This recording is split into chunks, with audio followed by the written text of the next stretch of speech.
Blog Talk Radio.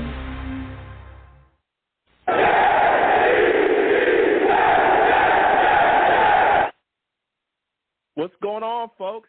It's your boy Long Beach Joe, and we are back at it again.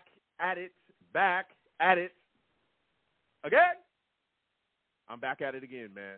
And it is time for a discussion, okay?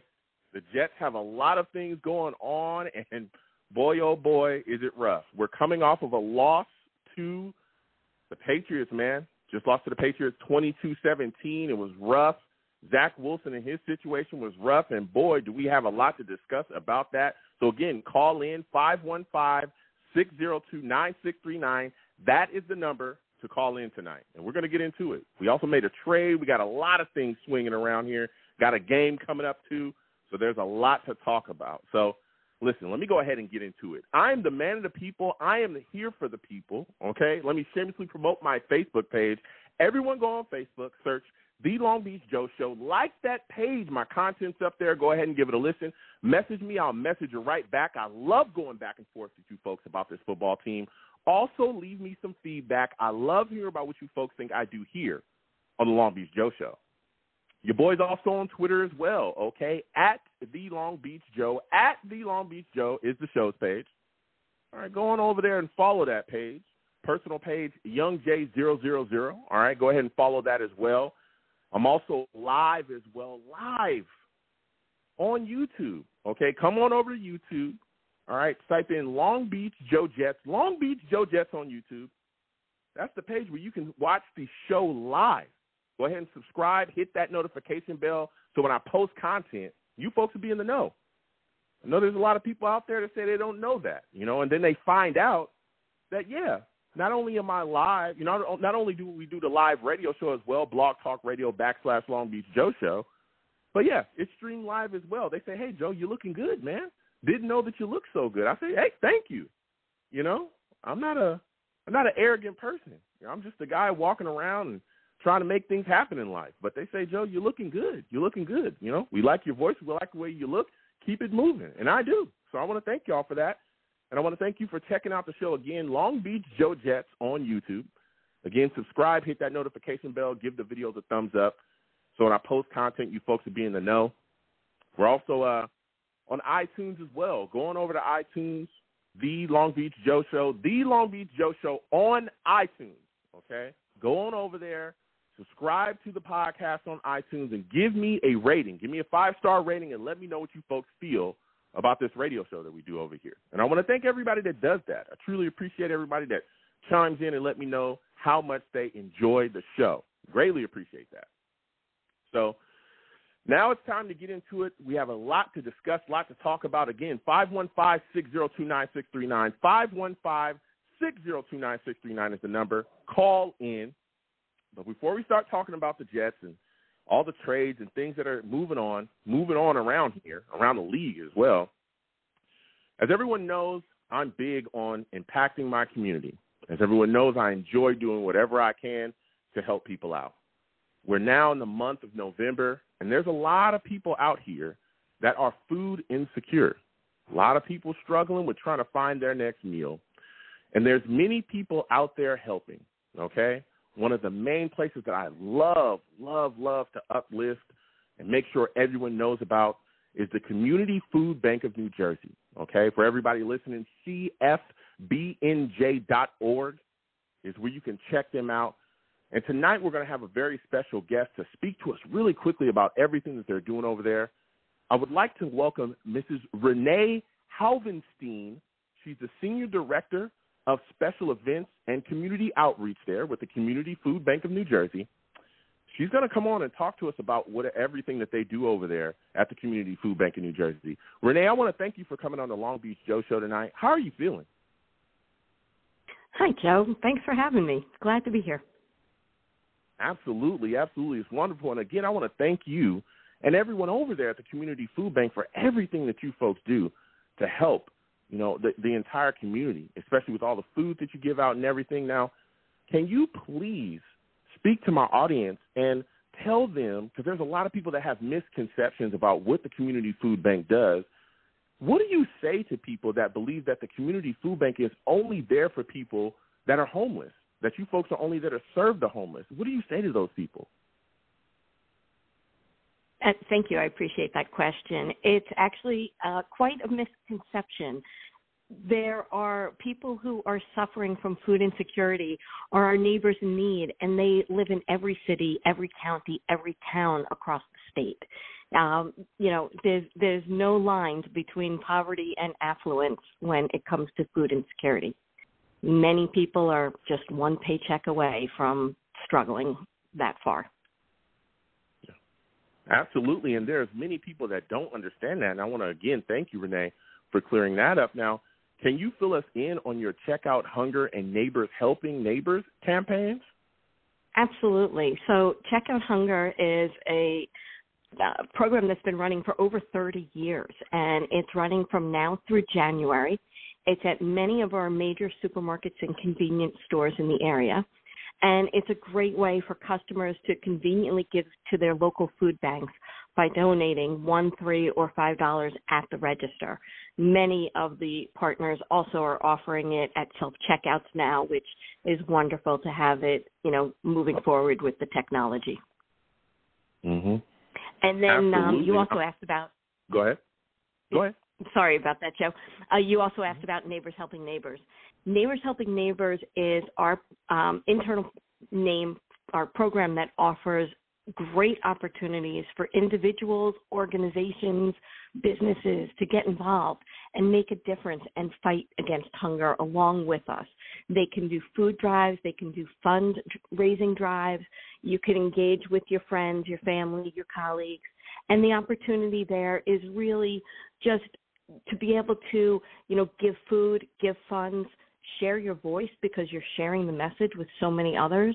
And then you could even create special kits, for the holiday season or for college students or, snacks on the go. So we have all these great tools to help people get involved from a small level to a large level. Yes. And again, I want to thank you and everyone over there at the Community Food Bank for all that you do. Now, Renee, my final question for you is, how can my audience get involved? How can they volunteer? How can they donate to Community Food Bank? Joe, I appreciate that. That's the most important thing. To donate, you can simply visit cfbnj.org. It's the initials for Community Food Bank New Jersey.org. And you can also visit that same site, cfbnj.org/volunteer. Naturally, this time of year is when so many people want to volunteer, so it might be a little difficult to get in the next month or two. But in January, we have plenty of spots and still need the help on a daily basis. So we welcome volunteers all the time. Yes, absolutely, Renee. Listen, Renee, I want to thank you for coming on tonight and spreading awareness and spreading the word about the Community Food Bank with me and giving all of my listeners just the wonderful information you did. Again, I want to thank you for having you on. You have yourself a good night, all right? Thank you so much, Joe. And JETS, Jets, let's go. That's what I'm talking about.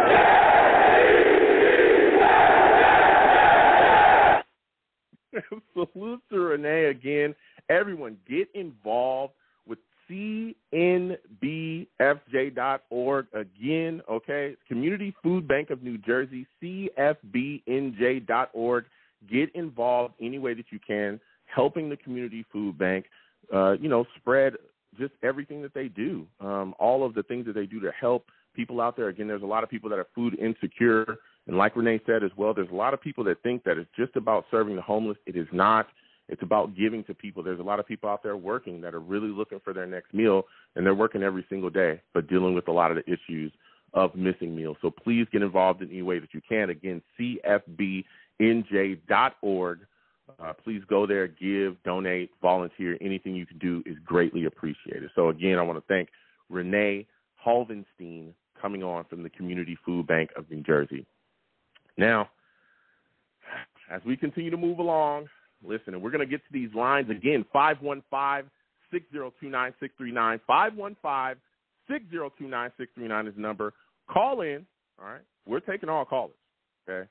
Listen, the New York Jets are coming off of a situation here, and we'll get to the callers in just a second, where there's a bad outing against the Patriots.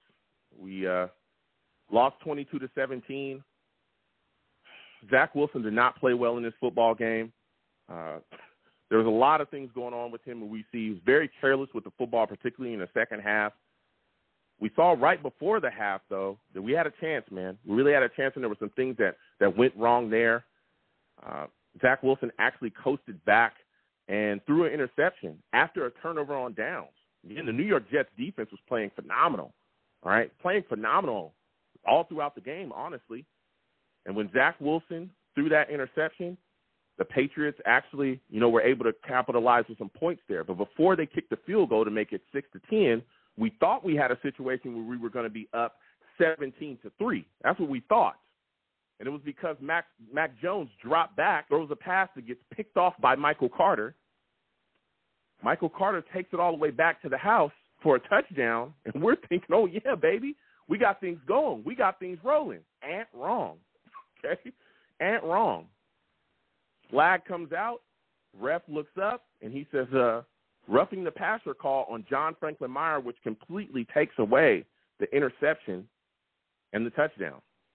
Again, the Patriots were able to kick a field goal there, which made it 10-6. That was right before the half.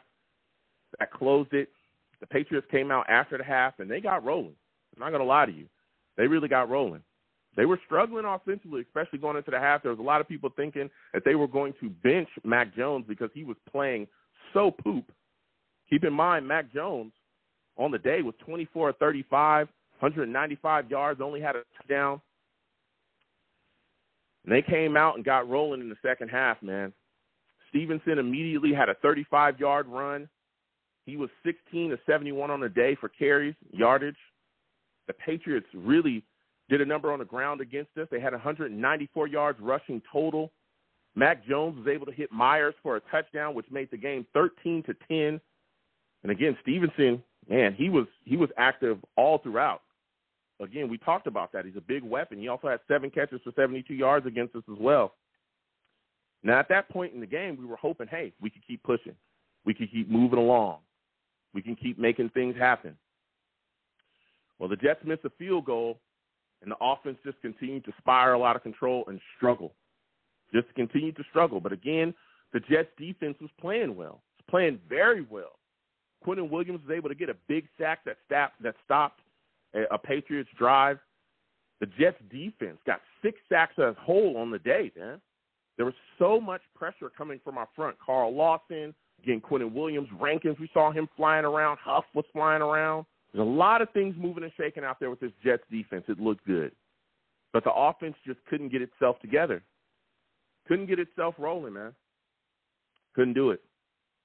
Subsequently, the Patriots actually hit 2 more field goals to put them up 19-10. We're still in the game, though. We're still in the game. Things are looking good for us. We're still in the game. It's nothing crazy. We're just down a score and a field goal. We'll be good to go. We get a touchdown and a field goal, we're all right. There's still a lot of time left. And then Zach Wilson came out and did the unthinkable. The unthinkable. He threw 2 of the worst interceptions I've seen in a long time. In a long time. One of them, he's rolling out to his right, guy's coming, and, the pressure was there. It was a little bit, but he could just throw it away and get out of bounds. Just throw it out of bounds, make the easy play, don't cost the football team. Couldn't do it. When he threw the ball, he kept it in bounds. That was a big interception for us. The other interception that he had, again, he's rolling out, and he just threw it into a crowd of Patriots. He just threw it into a crowd of Patriots. Zach Wilson in this game was very careless with the football, particularly in the second half. In the first half, he was actually playing pretty decently. All right, he had gotten a touchdown where he had hit Conklin for a TD. He was hitting Garrett Wilson, who had 6 catches, 115 yards on the day. Earlier in the game, he was looking all right. We were getting things cooking offensively. But things just completely fell apart in the second half. They completely fell apart. And he looked really bad. He melted down after those interceptions, and things just completely fell apart. Again, Zach Wilson on the day was 20 of 41, 355 yards throwing the ball, 2 touchdowns. He had 3 interceptions. He was bad. He was really bad. And I understand that there's people that don't want to see Zach Wilson criticized for some reason. Listen, when I say this, everyone knows if you listen to my show, you watch any of my videos, I'm a big Zach Wilson guy. I like him a lot. I think he has all the talent in the world. I believe in him. I think that he can be a guy that can lead this franchise for years to come. But he's got to be more careful with the football. He's got to. No one is above criticism. All right? He's coming off of a bad game against the Broncos as well, where we saw that. We saw bad throws. We saw him missing guys that were wide open. He missed guys in this game that were wide open too. He missed Denzel Mims, who was breaking, which could have been a big touchdown for us. He missed Conklin, a guy that was open as well later on in the football game. He was missing guys because he wants to try to light the scoreboard up and throw deep. He's got to stop that. And the coaching staff came out after the game and talked about this, telling him yet again that if he makes the boring throw, if he just does the boring stuff, they'll live with that. He's got to stop that. He's got to clean it up. And, again, I'm not calling for the benching of Zach Wilson. That's not what I'm doing. Again, I think he has the talent, but he's got to be much more careful with the football than he was in this game. Continuing on, the Patriots, again, they hit a field goal pretty late as well, made it 22-10. We did end up scoring a touchdown, but that was very late in the football game, and it was already over. This was a winnable game, a very, very winnable game that the New York Jets should have taken. We should have gotten this one. But because of careless play by our quarterback and the mistakes as well, all right, that John Franklin Myers roughing the passer call, I thought that he might have gotten there right as, in time to not get the call. But, again, we've seen this before. In this league, they protect quarterbacks. One of the reasons why they said they even called it on him was they felt like when he did it, Mac Jones had gotten rid of the ball and he was punishing him. He's got to be more careful. And this is not the first time that John Franklin Myers has gotten a roughing the passer call to help extend the opposing team's drives offensively. It's not the first time. We've seen that happen a bunch of times this season. But the quarterback play was bad. Zach Wilson today was bad. And he was the biggest reason why we lost this football game. And I'm not going to lie about that. And, again, I love Zach. But you call a spade a spade. He's got to clean things up and get better. And he has all the tools to do it. He has all the tools to do it. He's got the arm. He's got the athletic ability. He's got the mind. Stop looking for the big shots and learn to just live with small stuff until the big things open up. Throwing an interception, especially the way that our defense was playing, our defense is constantly going to keep us in the game. We see it. They're playing unbelievable. Our pass rush is really getting things together. They're moving and shaking out there. We're seeing Carl Lawson perform. We're seeing Quentin Williams perform. We're seeing these guys go out there, Sauce and Reed and all these guys, the way that they're playing. Zach Wilson's got to be better. He's got to be better. Now, keep in mind, Elijah Moore was on the field as well. Elijah Moore was on the field, guys. He had no catches. Nothing. When asked about the chemistry between him and Zach Wilson after the game, we saw Elijah Moore be Elijah Moore. He said, I don't know nothing about the chemistry, man. I don't get the ball. So we still see that he still feels the exact same way. Now, as we continue to move forward, though, and we'll be talking about the game as well. We'll be talking about Zach Wilson tonight. Again, 515-602-9639. That was a tough game to watch because we had it right there. It was our time. And Zach he didn't play well. But I believe that Zach Wilson can bounce back. I believe that he's going to be able to put things together and we're going to get better, but he's got to put his best foot forward. He's got to clean up the mistakes. He cannot be throwing interceptions like that. He just can't. Now, again, there was another move made as well on the Jets roster that was a little surprising, kind of curious here. Streveler, before the game, all right, was called up from the practice squad, put on the active squad. He's on the active roster. There's a lot of talk that he might have some type of involvement in the offense. And then before the game, Flacco and Streveler are made inactive, and Mike White is pushed into the number 2 quarterback spot. That started to raise hairs on a lot of people, especially due to the fact that Zach Wilson played so bad. People said, well, Mike White's the number 2. Could he be being poised to be the starter in case they want to bench Zach Wilson? When Sulla was asked about that, Sulla responded that they're not looking to bench Zach Wilson at all. Unless he gets injured, that's the only reason they're going to not play him.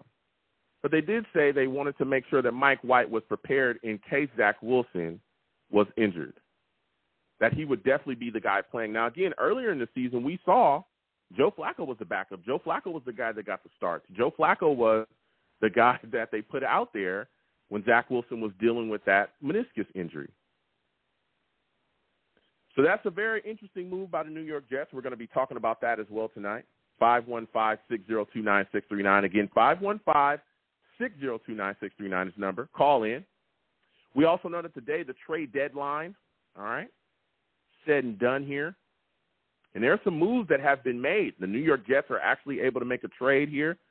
They actually traded Jacob Martin and a 2024 fifth-rounder to the Denver Broncos for a 2024 fourth-rounder. Now, keep in mind, there's some things going on with his contract. Kind of a small downside for the Jets is that he's in the first year of that 3-year, $13.5 million contract, all right? I think it's like $6 million guaranteed on that contract, okay?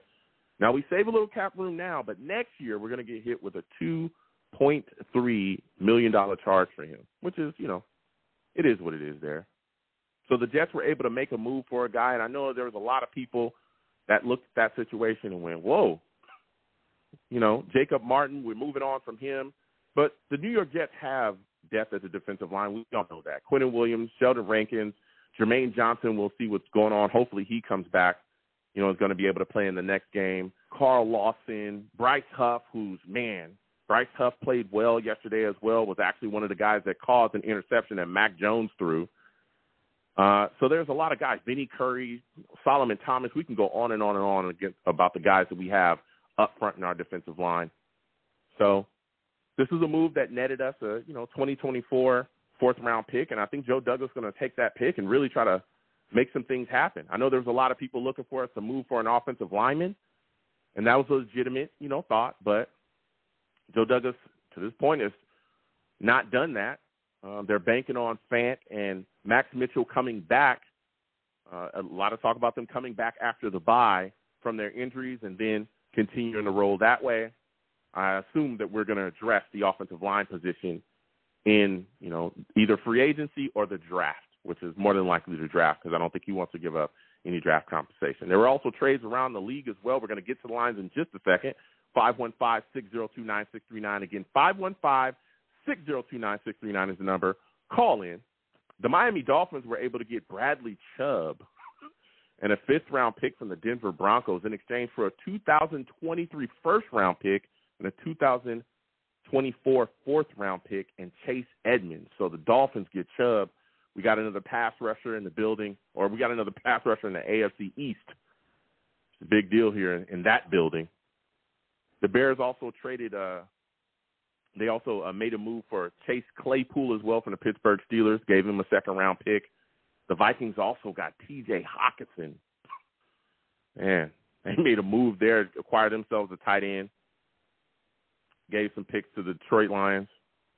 The Ravens also made a move as well for Roquan Smith. They got him for a second-round and a fifth-round pick. So there's a lot of moving and shaking around the league. Kadarius Toney going to the Chiefs as well. A lot of things fleshing out before the trade deadline ended. And I want to know tonight, because there was a lot of talk about Elijah Moore and Denzel Mims being on the move before the trade deadline, and that didn't happen as well. I know that there was a lot of Jets fans that were upset about that. Quite a bit of them that were upset about that. So we're going to get to these lines. Again, 515-602-9639. 515-602-9639 is the number. Call in. Again, keep in mind when you call in, make sure your background and your phone's good to go. All right? Make sure you know your area code. All right? So when I call you, you know what's up. Again, salute to all the savages in the chat. GM, all right, Dark Soldier, all my guys, Venom, everybody in there. All right. Also, keep in mind for new callers calling in tonight, I see we have quite a bit of new callers. There's no cursing on my show. Don't call into my show cursing. I'll get you out of here fast. I'm talking fast. All right. Faster than we got Jamal Adams out here. Got that boy out of here fast. I'm so happy we got him out of here. So we're going to get to these lines. Again, 515-602-9639. 515-602-9639 is the number. Call in. We're taking all callers. First caller I'm going to, 315. We're coming directly to you. You're looking like a new caller. Give me your name, where you're from, and give me your thoughts about this loss to the Patriots, man. How are you feeling about the play of Zach Wilson?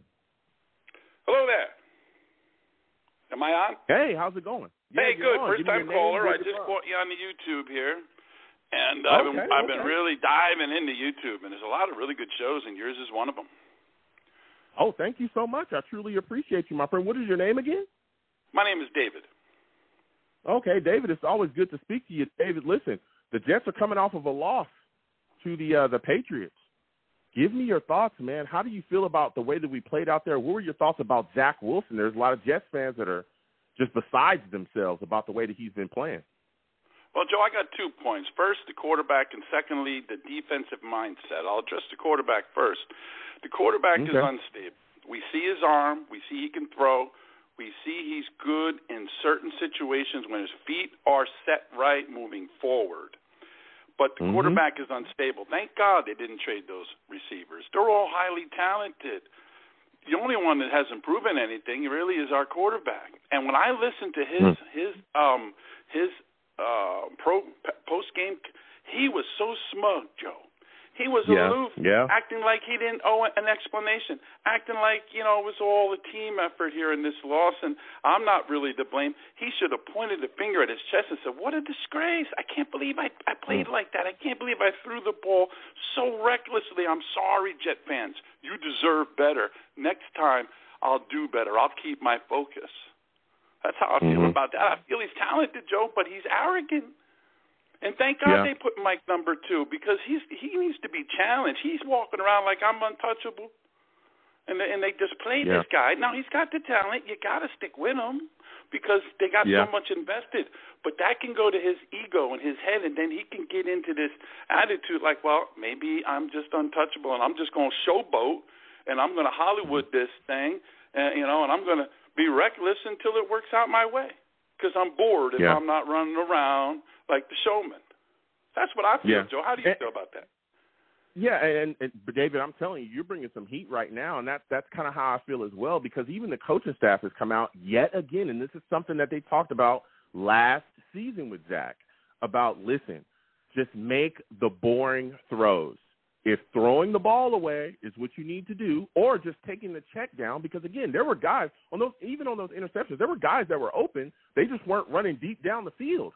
There were guys that he could have checked down to, guys that he could have gotten the ball out of his hands quickly and allowed them to do their thing, and he'd pass up on those guys and decide, hey, I'm going to try to make the big play. He said it himself. I'm just trying to go out there, make a play. I just want to make something happen. And that's going to be my question for you is, do you think at some point we're going to be able to get him out of playing with this like gunslinger type of mode or mentality? Do you think that he'll ever truly settle within the offense and start taking that boring stuff?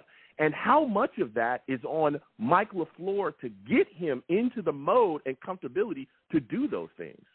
Well, here it is. I would go back to old school like a Jimmy Johnson and that type of thinking coach, where I'd sit him down one-on-one and I'd say, listen, this is your last shot with this show, but you're not Troy Aikman yet. You're not Dan Marino yet. You're not you're not those guys yet. You need to be disciplined. If you're not, we're going to sit you.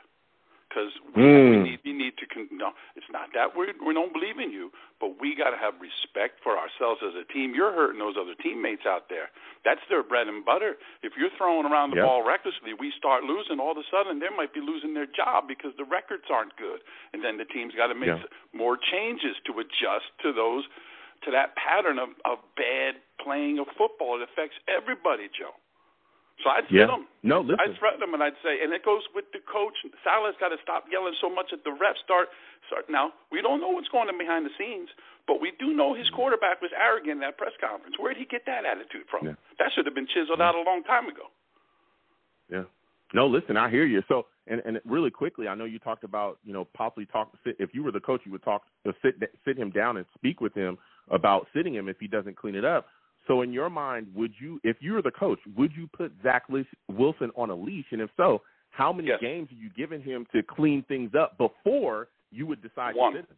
I'm giving them the Bills game. Wow. We don't have to win the Bills game, but we got to show up, Joe. We might not beat that team. It's a juggernaut right now.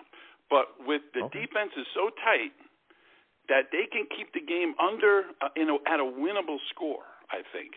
If the offense is efficient, controls the ball, doesn't turn it over, gets the running game going. They had to make some adjustments. They lost that good running back. That's tough. So they got to get the Carter going again. But that's what they need to do. And secondly, Joe, if I could just make my second point, I'm Salah and the defensive coordinator. I'm saying to my defense, listen, we need to make a decision here. Are we going to be like a very aggressive defense that is risky, taking penalties and just getting the rep out there in the league? And the refs, they talk, they're people. So the Jets, I think, are getting a rep that they're kind of, stretching the boundaries, and the refs are looking more under the cookie jar. I think they need to sit down and decide what kind of defense they're going to be. And if they're going to play by the rules, they need to stop the unnecessary roughness at all costs, even if it costs a sack. Because they're good enough to make the adjustments, but they need to come to an understanding about how far are they willing to go. So I think there's too much of a lean way of be aggressive, and they're not in that critical half-second moment making that decision. I need to light up. I need to back off. So they need to discuss that, get that defense attitude, because they got the talent. They're monsters out there, man. They can gobble up teams. They can gobble up. Yeah. But they got to back off just a little, not be as aggressive. Trust the secondary. We got the boys back there that can make the plays. So put the fear in the offense that we're coming for you, but also let the refs know, hey, we're going to play by the rules, so you don't have to look under the cookie jar and throw flags, these ghost flags. Like that, he was pulling a fast one, the quarterback, but the refs are going to throw it when they see the quarterback laying down there. You know what I'm saying? So they need, that's my 2 points, Joe. Adjust the defense mindset. Don't be as aggressive, but yet play strong. And secondly, you got to put a leash on this quarterback. Let him know you ain't Joe Namath yet. We're not giving you the keys to the city, No, listen, I hear you. Now, before I let you go, we got this Bills game coming up. Give me your score prediction, man. Who do you think wins? Who do you think loses? How do you think this game ends up? Well, the game's at home, right? It's at the MetLife, right? I believe which is basically a home game for the Bills. Because they travel well. So I think it's going to be tight.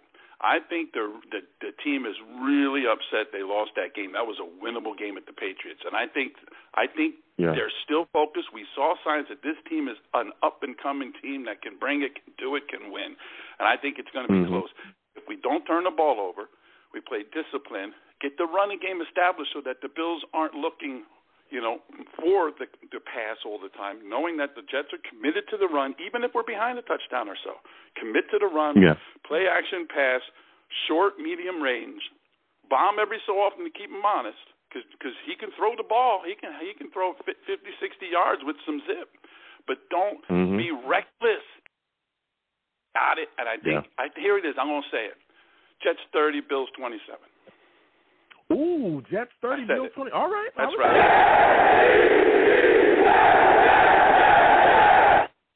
My first call is, Joe, I got to predict a win, right? That's what I'm talking about. Listen, David, I got to slide off. I want to thank you for calling in. Next time I have a show, I want to hear from you. All right, my friend? Thank you again for calling in, David. Listen, we're going to keep going to these lines again. 515-602-9639. 515-602-9639 is the number. Call in. We are taking all callers. Please keep in mind for all my new callers, when you call in, I can see you're in a queue. I'm absolutely going to get to every single one of y'all, so be patient, okay? Be patient. We'll get to everyone, okay? So, again, 515-602-9639. 515-602-9639 is the number. Call in. We're going to we just lost them. 551. I guess we just lost your call back in. I wanted to hear from you. Next, we're going to go to my guy, Rusty. We're going to Rusty, man. I want to hear from Rusty. Listen, Rusty, salute. For those of you that do not know, hold on, man. For those of you that don't know,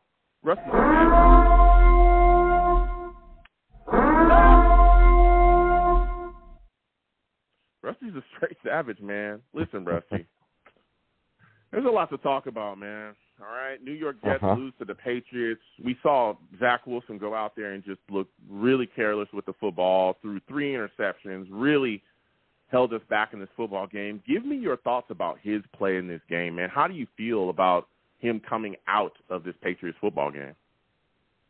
Salutes to Joe and salutes fellow savages. And about with Zachy Poo, I'm not happy about it, but then also at the same time he's digressing in a bad way, and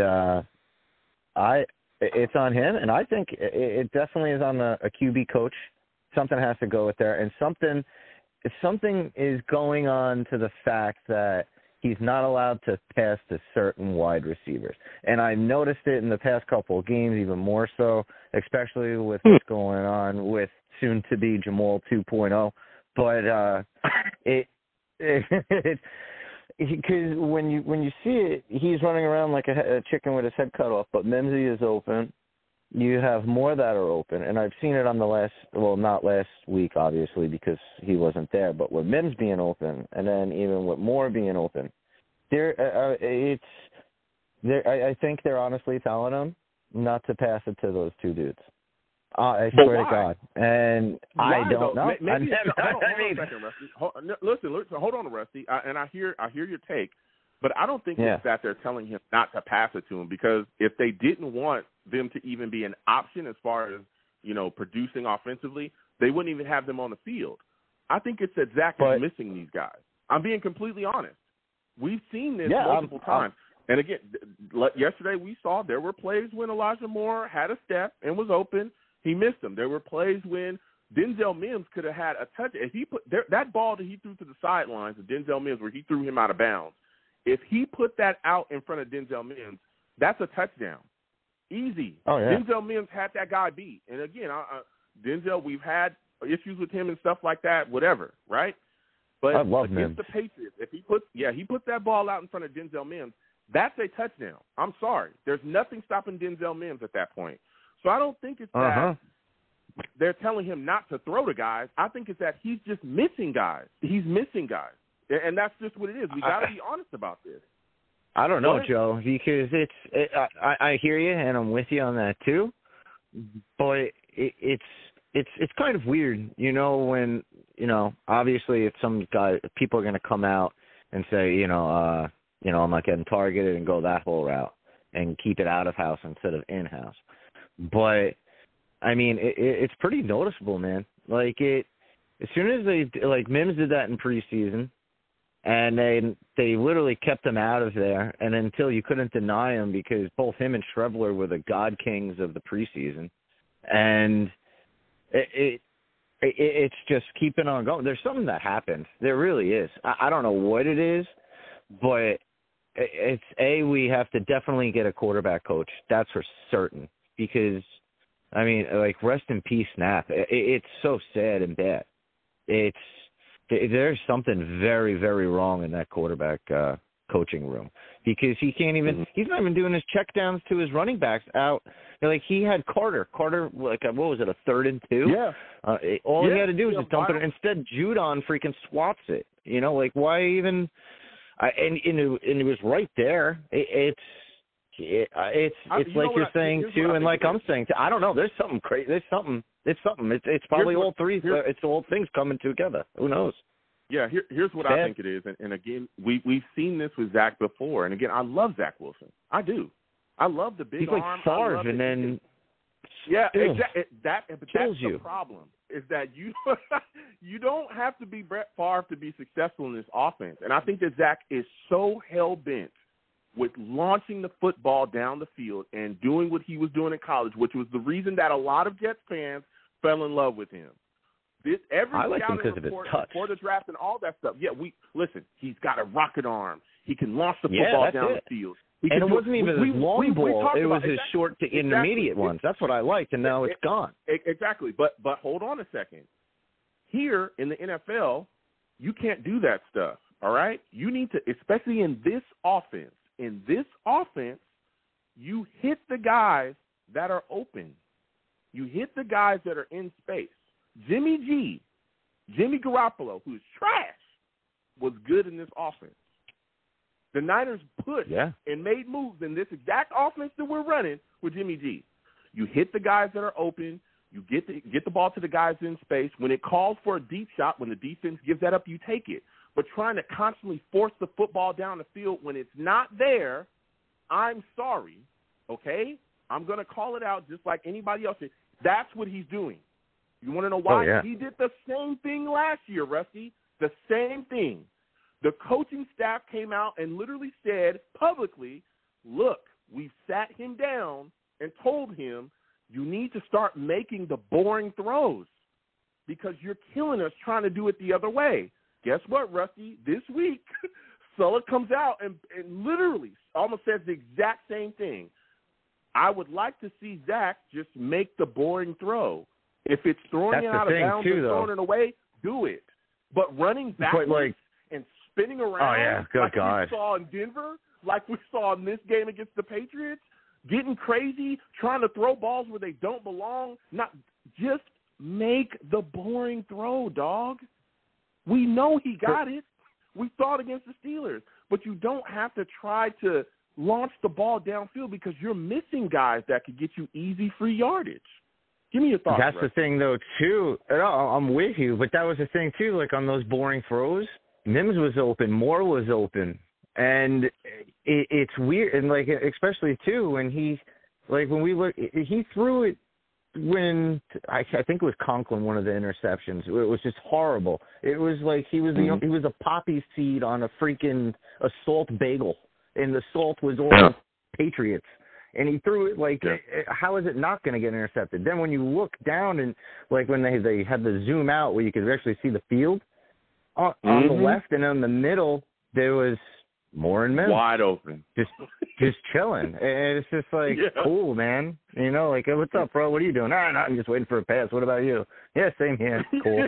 Because it's just, it's honestly, it seems like somebody was like, look, last resort, throw it to Mims or Moore. And it's starting to, I don't know. And it's something definitely, too, we need a quarterback coach because he can't even do the dink and dunkers.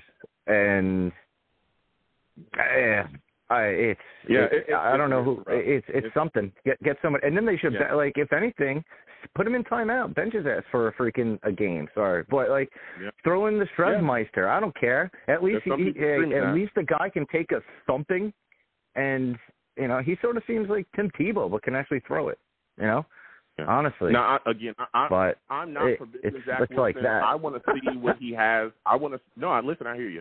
I'm not forbidding Zach Wilson. I want to see what he's going to bring to the table. And I know the coaching staff has come out and said that they're not going to bench him unless there's an injury.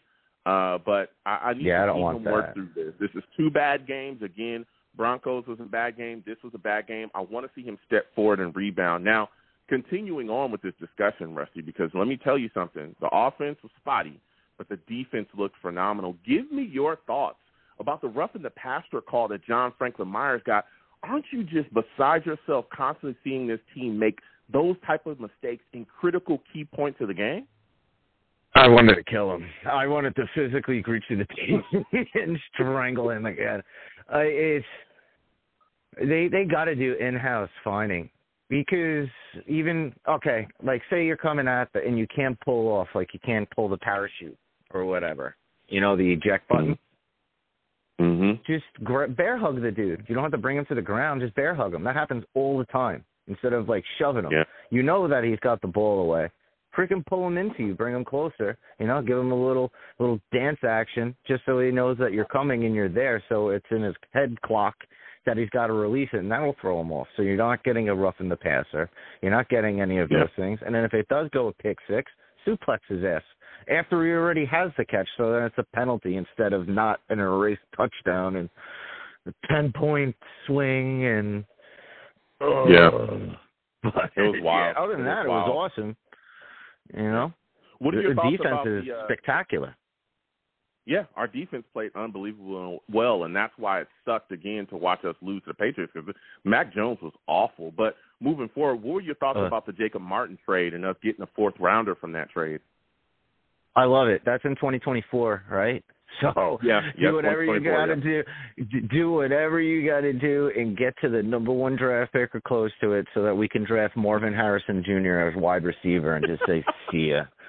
It doesn't matter who's throwing the ball. Oh, man. Listen. But, that's what I want. Yeah. I'm cool with it. All right. We have ammo. And then, you have JD question, doing his work. Good. Yeah, he has. He's been doing his thing. Now, my final question before I let you go, Rusty, give me your thoughts about this upcoming Bills game. Give me your final score prediction. Who do you think wins? Who do you think loses? How do you think the game ends up? I can't do that, but I just hope that the Bills take us lightly, because if they do, they're going to get kicked in the throat. I can't do it. Last time that I predicted a score was the Bengals, and it didn't turn out too good for us. So I can't do it. I can't. It's not easy being green, Joe, you know. Pay attention. Rusty is ducking the final score prediction. That's true.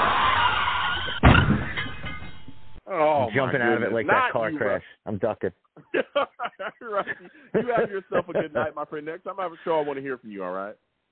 Absolutely. You too, Joe, and salute Savages. Let's go, Jets. Salutes, man. Listen, Rusty going to duck the final score prediction? Come on, man. Listen, we're going to keep getting to these lines again. 515-602-9639. Again, 515-602-9639 is the number. Call in. But before we get back to these callers, salutes Kervin Ledger with the big donation, man. I want to say salute to Kervin Ledger with the big donation, man. Mr. Ledger says the blueprint is out. Zach is 15% against pressure. Yeah. There's a lot of talk about the pressure being brought to him and how when you bring pressure to Zach, you stack the box. He's not very successful against that. And this was some of the same things that we saw last season as well. Some of the same things that we saw last season. Salutes to BK Trainer as well with the big donation. I said salute to BK Trainer as well with the big donation. BK just dropped it in and said, hey, listen, here's the pair character doing the classic mic drop. He's dropping his mic. He said, that call was fire. We're going to keep getting to these lines. Again, I want to thank everyone for their donations. We'll keep calling them out. Salutes to all the Savages in the chat as well. Jay Johnson, Steel Stone, everybody on in here, Phantom G's, Val, everybody. All just talking, going back and forth. We'll come to y'all with any questions, any takes you guys got. Again, 515-602-9639, 515-602-9639 is the number. Call in. All right, when you call in, keep in mind, new callers, there's no cursing on my show. I don't allow cursing. I'll get you out of here fast, all right? I'm talking fast. Woo, faster than we got Mike McCagnon out of here. I am so glad we got Mike McCagnon out of here, boy. Whew, it's a different day and time. So let's get back to these lines. Again, 515-602-9639. 515-602-9639 is the number. Call in. We're taking all callers. Next, I'm going to go to my guy, BK, man. BK, we're coming directly to you. Steve, 646. Hold on a second. We're going to BK, man. Salutes to you, BK. I want to thank you for calling in tonight. Listen, it's time to talk, BK. We've gone back and forth. A lot of people discussing what's going on with Zach Wilson, BK. Listen, man. Yes, sir. How are you feeling about him, bro? How are you feeling about his play? What are your thoughts about what you saw from him against the Patriots? Yeah, man, that was difficult, because the first half, he seemed to be settled in. He made some plays. and then he went back to this like default that he does, like he did it last year. He starts to run around and he does not see the field, and he's trying to play like he's at BYU, and that's difficult to do in the NFL.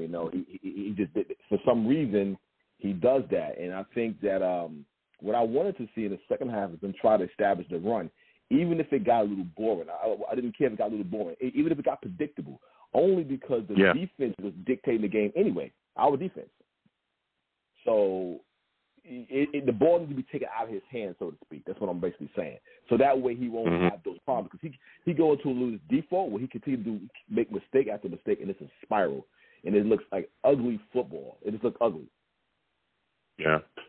Yeah, and that's what we saw, those 2 interceptions. And then I feel like he starts to press, and you can almost see it in his body language where it's like, oh, man. I mean, even the first interception that he threw was careless because it was off his back foot. He was flopping back and just kind of whipped it up there. He's got to learn to be more careful with the football, especially against a team like the Patriots. And this was something that we talked about on the last show because I talked about what we saw in Denver. We saw some of the same things in Denver. Except, again, they didn't catch the interception. I remember there was a ball that he threw late, super late, over the middle. He was scrambling around, running around, threw it real late over the middle. And I was like, if that's against any other team, especially, again, at the time I said, if that's against the Patriots, they'll pick that off. They're going to have guys there. They're going to bracket you. They're going to bring pressure. I said that. And so I think he's got to get out of the mindset of, I've got to make a play. I've got to force it. I've got to push it, because the second you do that, you put the team in a bad position, because we saw the Patriots, even though they weren't getting into the end zone, they were kicking field goals. They beat us just kicking field goals constantly. That's how they did it. They beat us just kicking field goals because you gave them solid enough field position where that puts our defense back out there, and they've got to fight and stop. And it's like, come on, man. You've got to clean that up and get that going forward. Now, I know we were talking about Zach Wilson, but there's another guy that we put out there as well, Elijah Moore. He had 0 catches in this game, right? Even after the game, you could hear when they asked him, hey, what's going on with the chemistry between you and Zach? He said he didn't know. He don't get the ball, so kind of is what it is. There's a lot of talk about him right now. We thought there was a lot of people thinking that he would have got traded before the trade deadline. Are you surprised that he's still here after the trade deadline, him and Mims? But what do you think happens going forward with Elijah Moore? Because he seems to still be hell-bent on getting out of here. Yeah, I don't know, what to say in terms of, like, whether he's not leaving, so you got to make the best of his time here now. He's going to get the ball. The thing about it, again, Zach doesn't always see the field. That's one. Okay, we have difficulty on our offensive line. So with that being said, he's not going to get the ball 5, 6, 7 times in games. You may not see that. You may not see that in this game coming up this week. So with that being said, I hope he can kind of keep his composure. Play his best games, always be ready, because the ball's going to come his way. It's going to come his way because he is a good player. He can beat coverage at times, so the ball is definitely going to come his way. It's just that he has to maintain a focus. Hopefully, whoever in his camp can kind of teach him, like, listen, the ball's going to come your way. You're with the team right now. Put your best film out there in case he does get traded in the offseason. He now can go somewhere where he probably want to be. But right now, the best thing he can do is come to work, focus, and just try to make plays when the plays come, because they are going to come. Yeah, that's about all we can do with him right now. I don't know what's going to happen with him going forward. I hope, again, everything can get repaired, but it sounds like from everything that we're hearing that guy does not want to be here, and he's very hell-bent on keeping it that way in his mind. He need to shift that. They need to shift, because that wanting to be here and all that doesn't even matter. But the truth of the matter is he's very, very young. He's a young player. And so what you want to do is understand that the football is like a fraternity. Like, these coaches on this team now, they got friends in other teams as well. So don't just put your best character forward when you show up and play as best as you can, practice as best as you can. That's all you need to do. We need to rechange his focus. That is hell-bent on them weird interviews. We need to stop that. That doesn't help him. You only have a certain amount of years to play this game, and he's here now. He needs to make the best of it. Yeah. What were your thoughts about the New York Jets trading Jacob Martin, man? I thought they would trade him because the way their rotation is going right now, especially when Jermaine Johnson come back, they don't necessarily, Jermaine Johnson can fill that role. They have a lot of other good players, Michael Clemens, of course, Williams is a beast right now, Quentin Williams, that is. So, I think that was smart. That was very smart. He's always doing making power moves, Joe Douglas, that is. So that was smart. Yeah, I applaud that. Yeah. Yeah, it was. I thought it was a. And again, you talk about Quentin Williams. Bryce Huff is a guy that, ever since he's been made active, he's a guy that has been providing pressure on pressure on pressure. Man, he was involved in that Mac Jones interception. He was the guy that put the pressure on Mac Jones to make that happen. So, and we've seen him all throughout this season so far really be able to go out there and make plays. Now, we got an upcoming game against the Bills. Against the Bills, BK. What are your keys to victory for us against the Bills? Well, first of all, we got to get our special teams in order. Like, it needs to be on point this game. Okay, that's the first thing. You mean you don't like the Braden Mann 22-yard punts? You don't enjoy those? You don't enjoy Zerline missing field goals? That's not cool. Come on, BK. You know what I'm saying? Like, live a little, man. That's Come on, have some fun. That's because that can't be overcome. Okay, they can't be. It can't. It's just too hard to overcome with our quarterback right now. So if they do that, they could have some success. So the key will be first the special teams. They need to try to get a good return, 20, 30-yard return, 30-plus yard return. That's also will help them to be successful in winning the game. Outside of that, they have to really play a boring football game early.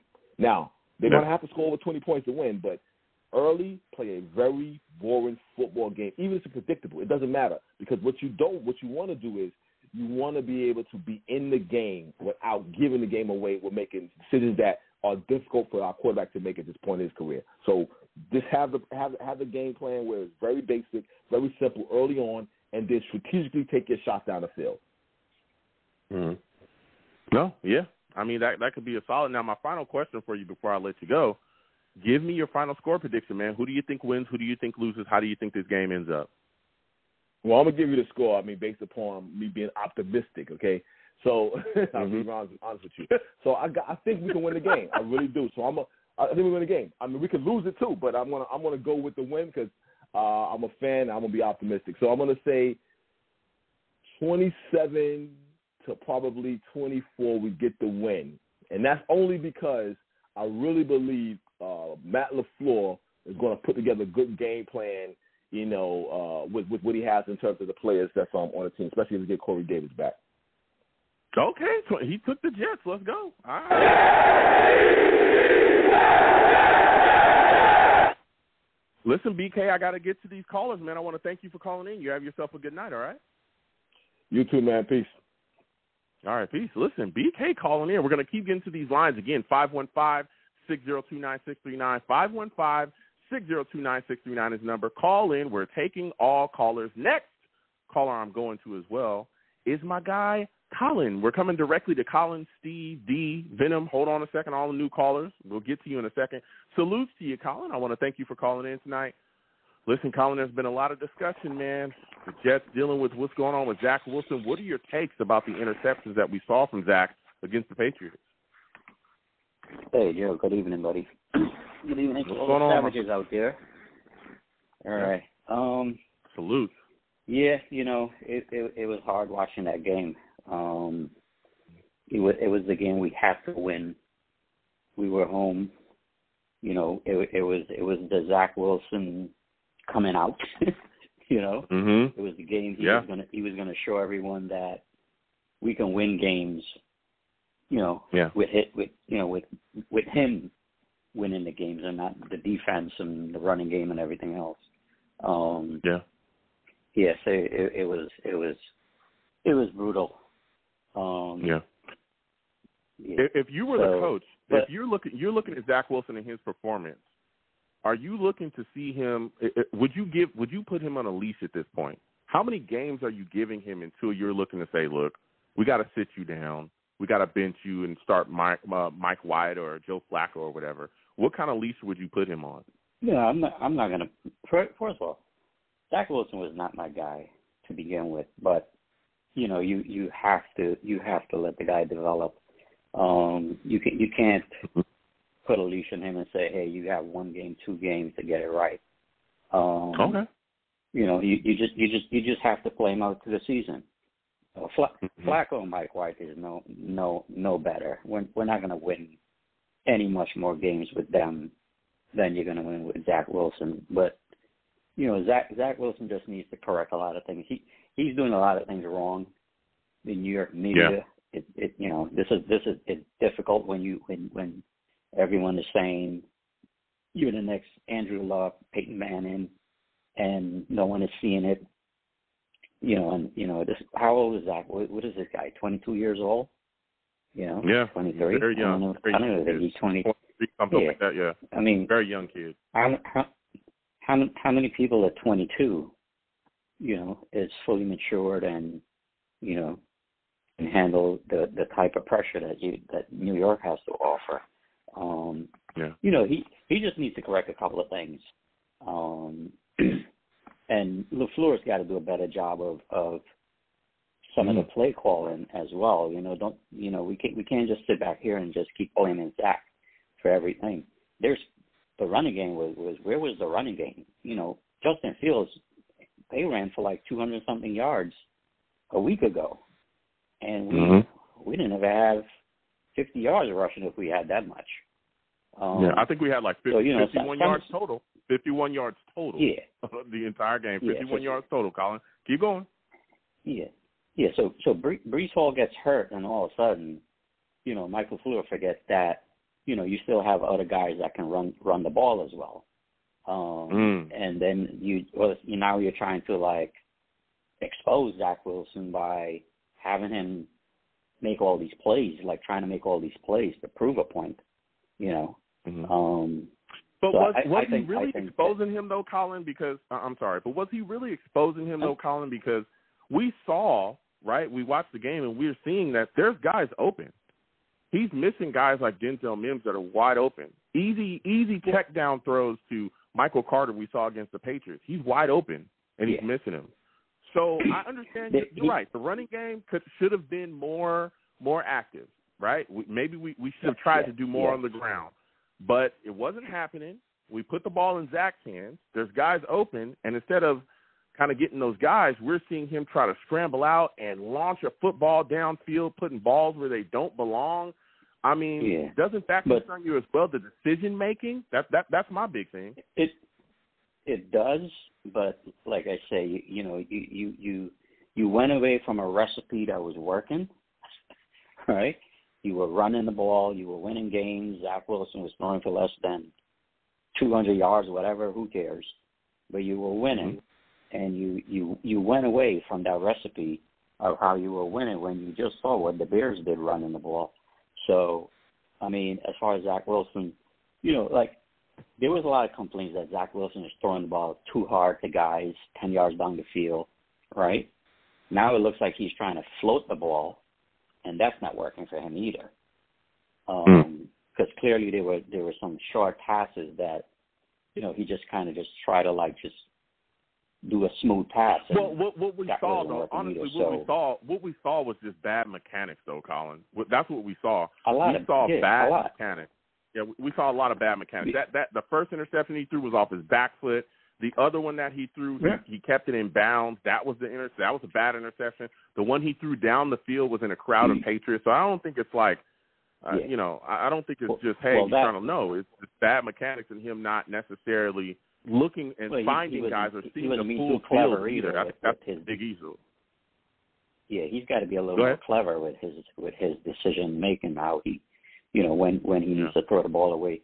I mean, clearly there were other guys open that he could have thrown like a shorter pass to, and he was trying to force it down the field, you know. But there's something else going on with the Jets. I mean, you have more on the field, and I don't even think you threw one pass to the guy. Like, what's the point? You're telling me that Mike LaFleur, you can't dial up one play, nothing for Elijah Moore, so you know a reverse, zero. Go plays. Ahead. This is a guy last year that was your best receiver. I don't care what's going on in you know, behind the scenes. put that shit aside when you get on the field and watch the language. Watch the language. Yep. Sorry, Joe. Sorry.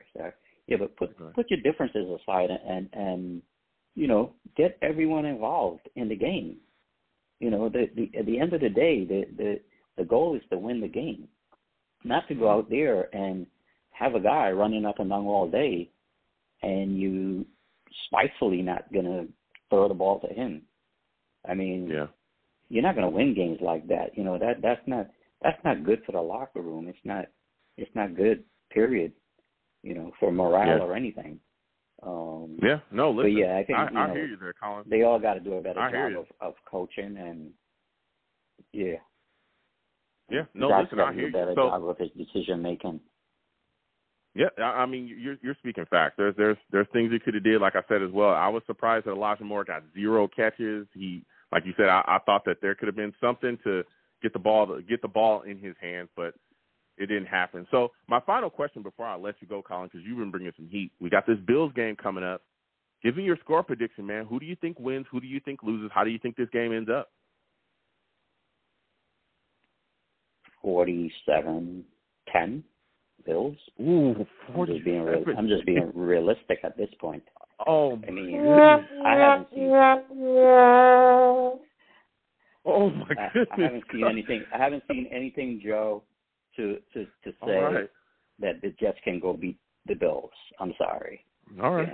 All right. Listen. So listen, Colin. I wanna thank you for calling in. You have yourself a good night, man. Listen, Colin. He said 47-10 Bills. Woo. 515-602-9639. 515-602-9639 is number.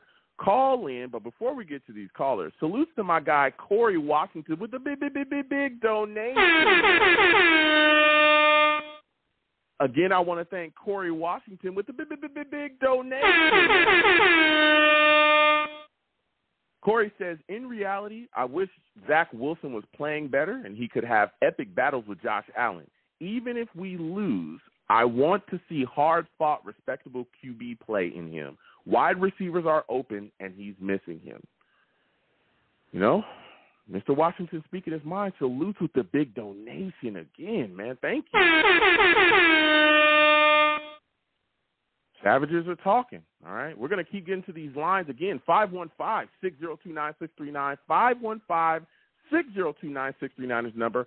Call in. We're taking all callers. Please, wherever you're watching me from, give the video a thumbs up. Give the stream a thumbs up. Also, subscribe if you haven't subscribed. Hit that notification bell. Share the stream across your social media with your friends and your family, all right? And, again, when you call in, please be patient. We're going to get to everybody. We got callers, baby, all right? We're going to keep getting to these lines. Again, 515-602-9639. Next, we're going to my guy, D. We're going directly to D. Steve Venom Newark, we're coming to you in a second. D, salutes to you. I want to thank you for calling in. Listen, D, we've been talking all night about this Jets loss to the Patriots, man.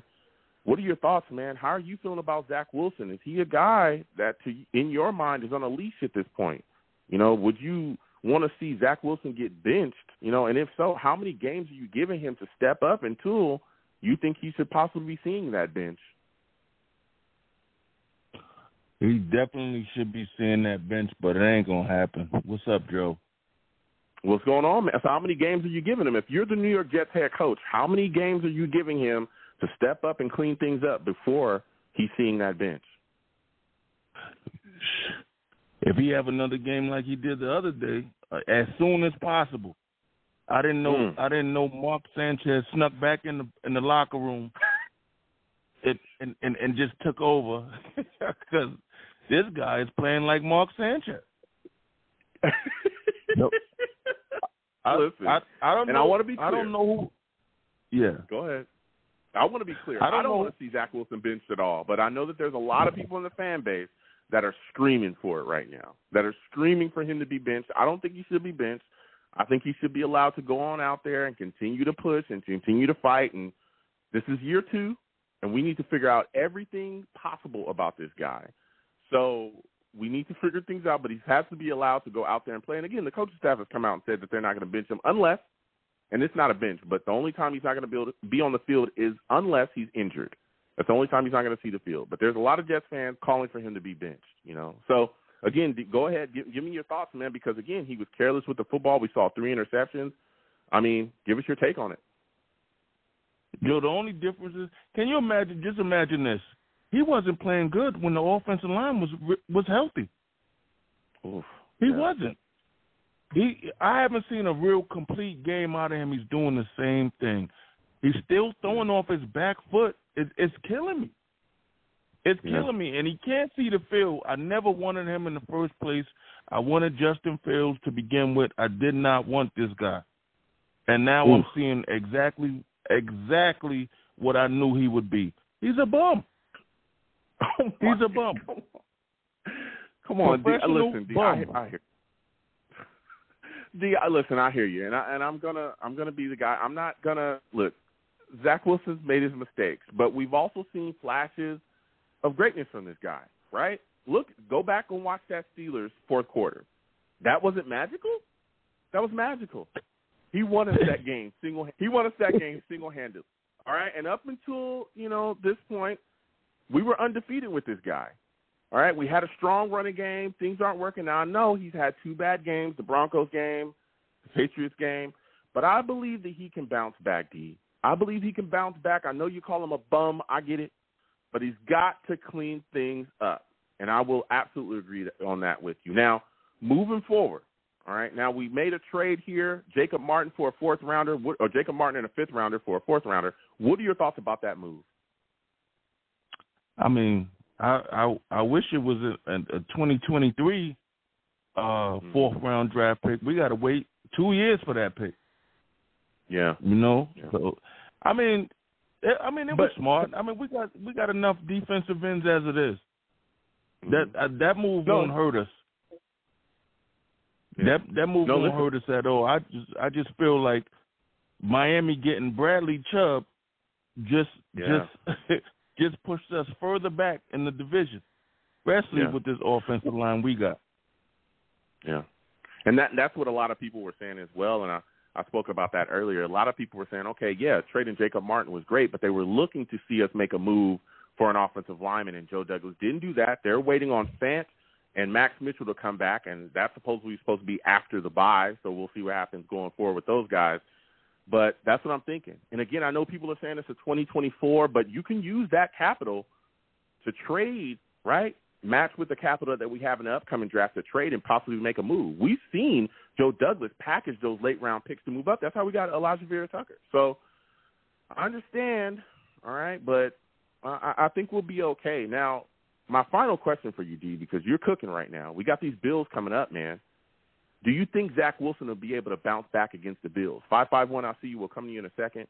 Do you think that Zach Wilson will be able to clean things up, okay, against these Bills and put out a better performance than we saw against the Patriots? If I'm going to be honest, no. And guess who's coming back for their defense? The other starting cornerback will be back this week. I don't know. Yeah, I don't know what LaFleur is doing with Moore, but it's hurting us now because he's wasting talent. We're the only team went out in the off season. We got 2 tight ends. One of them ain't doing nothing, absolutely nothing. I don't see it, man. He's going to be under pressure all day. They're going to dare him to throw the ball. They're going to go man-to-man all day long, and they're going to blitz him out this stadium. That's what they're going to do. Yeah. That's what they're going to do. I hear you. That's the game plan. That was the game plan last season. That was literally the game plan. Stack the box and everything at Zach Wilson and let them figure it out. And teams were successful. Yep. We saw the Panthers do it. We saw the Broncos do it. We saw the Patriots do it. That's how you got that jacked up PCL. They did that last year. Everybody did that. All right, but hopefully things will be cleaned up. Now, before I let you go, D, give me your score prediction for the upcoming game against the Bills. Who do you think wins? Who do you think loses? How do you think this game ends up? I think our defense is going to be on the field all day long until they get tired. I think they'll stop them. I think they'll stop them a few times, but the offense will be doing the LaFleur-less offense again and get no points. I see it 35-10. Bills. 35-10 Jets? Oh, my God, 35-10 Bills. Listen, D, I got to slide off, man. I want to thank you for calling in. Whew. Yeah. All right. We'll keep getting to these lines. Again, 515-602-9639. 515-602-9639 is the number. Call in. We're taking all callers. Please, when you call in, I know when new callers are here, please be patient. We'll get to everybody, all right? We got to keep rolling, keep going. We got callers. The lines are hot. Next, we're going to 551. 551, you're looking like a new caller. Give me your name, where you're from, and give me your thoughts about Zach Wilson. Hey, Joe. It's Rich from Jersey City. How you doing? Oh, what's going on, Rich? It's good to speak to you, my friend. Thank you for calling in. Listen, Zach Wilson looked rough against these Patriots. What are your thoughts about the interceptions, and do you think he'll be able to bounce back from this? Yeah, I mean, you would hope that he could bounce back. You know, part of the struggles that I think we're seeing here is sometimes as a coach you got to understand your players' limitations, and we're not doing them any favors, right? You got to scheme more. You know, the guy he's way too talented, and I'd be frustrated if I was in his position as well. Not a fan of the way he went about things, but again, you know, you have these playmakers, and at times it seems like our coaching staff is just stubborn. You know, they're stuck in their philosophies, and in today's, you know, sports philosophy, you got to kind of bend a little bit with the player. You know, we're dealing with a different type of athlete nowadays, you know? Yeah, and I know, again, Elijah Moore as well, we're seeing that too, where he's out on the field, and again, we're missing Corey Davis, and you would think that he would get a lot of catches. I know we're coming off of him, we're cutting a trade. He got nothing, and they didn't even find a way to kind of get the football in his hands. No nothing, and it's just kind of surprising there. I'm hoping that things get cleaned up there, but I was kind of shocked. I mean, at this point, I know the coaching staff came out and said they were never going to trade him. He's always going to be a Jet, but are you surprised that him and Denzel Mims are still here after the trade deadline? Because, I mean, both of those guys seem pretty dead on about wanting to get out of the Jets, you know, facility, not being a Jet anymore. Yeah, you know, I'm surprised too, but, you know, it's tough, right? If you're Douglas, are you taking anything less than a second for Moore? And does Moore even warrant a second in today's NFL with almost zero stats, right, for the year? So exactly, that's what he's up against, and you know, it's just tough. If I'm in Douglas's position, I can't let that guy go. He's super talented. You got to have a sit down with Salah and Mike LaFleur too. He's not making it easy for this offense, right? You see it around the league. You got Fields, you got Lawrence. They're all making quick reads. Not enough to say that Lawrence is any better than Zach Wilson right now. They're both struggling, but you know, where are the quick, fast reads? The 1-2, at the most 3-step drop. Get that ball out of your hands, first or second read, and that's it. We're not scheming anything open for this guy. Everything is a long pass play, and it's tough for him. And we have to understand that, you know, as the coaching staff has to get this guy in check and just simplify that playbook a bit for him. Well, I think, I mean, if you watch that Patriots game, there were guys that were open. Especially there were guys on easy checkdowns that Zach could have hit. I think that Zach focuses far too much on launching the football downfield, especially when I mean, one of the interceptions that he threw, he literally just escaped the pocket. There was no one chasing him. He escaped the pocket. The guy started coming after he escaped the pocket for whatever reason, and then he just tried to make something happen. He's forcing balls where they don't belong. If there's a play where if he would have hit Denzel Mims, he was open. Denzel Mims was open. He throws him out of bounds. There's other plays as well where we see Michael Carter open, easy, check down. He could have had it first. He decides to go elsewhere. His decision-making, and I love Zach Wilson, but his decision-making has got to step up, and he's got to stop trying to be the rocket football guy. He's got to stop being that gunslinger mentality guy and take the easy stuff. We saw that last season where there was easy stuff that he would not take, and it would cost us. And we're starting to see him do that again. He starts to push, especially when we get down. He starts to press and feel like he's got to be a hero. He doesn't need to do that. He does not need to do that. And I think that's the biggest issue for us with him going forward. Now, my final question for you, Rich, because you've been bringing some heat. We got these Bills around the corner. What are your 3 keys to victory against them? You got to run that ball, right? So you got to have a heavy dose of 2 running backs. We got to stop with this, one running back, offensive philosophy. Get the 2 backs out there, get the screen game going. You have these guys screaming in on blitzes. You can capitalize on that. And I'm actually predicting the Jets will probably win this game because it's the most Jets thing to do is to lose this pack game and somehow beat the Bills. give me your final score prediction, Rich. Who do you think wins? Who do you think loses? How do you think the game ends up? Let's go in a shocker, 21-18 Jets. Ooh, 21.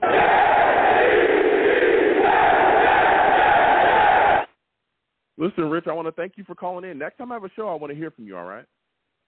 You got it, Joe. I just want to say one thing real quick. Thank you. I found you during the pandemic, and you're one of the best Jets shows on YouTube. And you definitely deserve more love, man. Thank you so much. I truly appreciate you. Thank you for listening. Thank you for your support, my friend. You got it. Take care. All right, that's going. Listen, we're going to keep getting to these lines. Again, 515-602-9639. 515-602-9639 is number. Call in, all right? We got to move through. You know what I'm saying? We got questions we got to ask, so, be prepared. 603-603, I'm coming directly to you, all right? You're looking like a new caller. Give me your name, where you're from, and give me your thoughts about this situation here with Elijah Moore. How are you feeling about him having nothing against the Patriots and not being traded before the trade deadline? Hey, Joe. Love the show. Long-time listener, first-time caller. My name is Gil, calling from New Hampshire here. Love the Jets. Love Elijah Moore. You're welcome, man. I love the content. I'm always starving for content, and so the Jets YouTube community, you're one of the better guys out there, and I love your show. I love your content. Thank you. As far as your question, give me your thoughts about Elijah Moore, man. Yeah.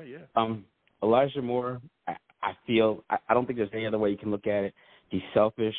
You know what I mean? It's a team game. There are 22 guys out there, 11 on offense. It's a team sport. And I don't know if he's been talking to A.J. Brown or whatever, his buddy, but he hasn't produced. A.J. Brown has produced. Elijah hasn't done anything.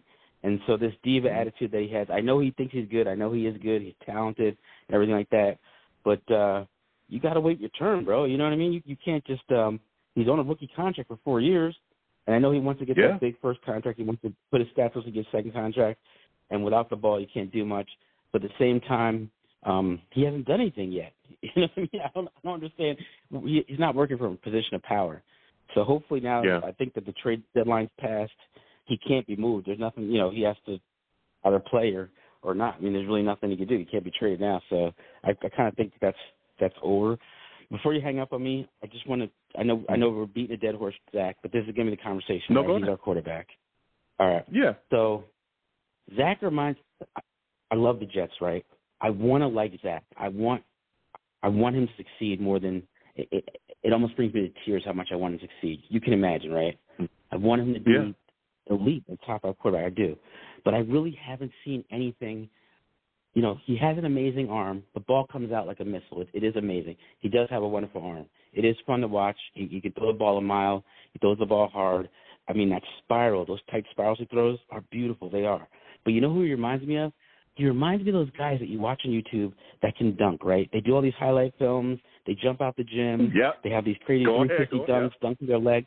But then you put them in a game and they can't play. Can't hit a jump shot. They can't pass the ball. Don't pass the ball. They don't understand angles. They can't play defense. You know what I mean? And that's what Zach reminds me of. Like his pro day, all those fancy throws, you're like, damn, look at this guy. You're like, he's going left, throwing right. He can throw to the other hash mark. You're like, he looks so wonderful. Then you put him in a game, you're like, what's going on with this dude? He can't play football. You know what I mean? No, listen, I hear you, Gil. Look, I just think that I think that Zach, again, like you said as well, and you had a lot of great takes. He has the talent. We see it. The arm. His decision making's got to get better. You can't keep pressing and putting the team in bad situations, throwing interceptions. You just throw the ball, dude. Make the boring play. That's a simple thing. Just make the boring play, please. Stop trying to play hero ball. He's got to clean it up. Yeah.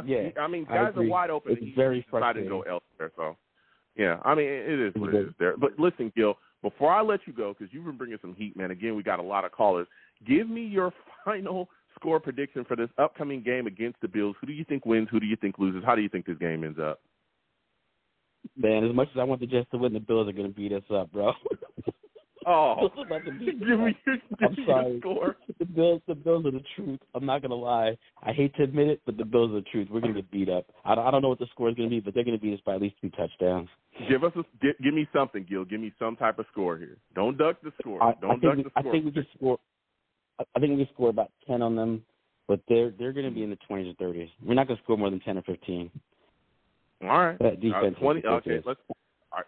He's saying 10 to 30 Bills. I'll take it. Oh man. Listen, Gil, I got to slide off, man. I want to thank you for calling in. Next time I have a show, I want to hear from you. And again, I want to thank you for all your support, man. Thank you, Joe. Take care. All right, you have a good one. That basketball analogy was a good one. I know a lot of guys like that. For those of you that don't know, I actually grew up playing basketball, like real basketball. And I knew a lot of guys like that. They could dunk, they could do everything. Couldn't hit a jump shot and couldn't play a lick of damn defense. Jeez Louise. I remember watching a guy, you asked him to play defense, it was like, Olay. He was terrible defensively.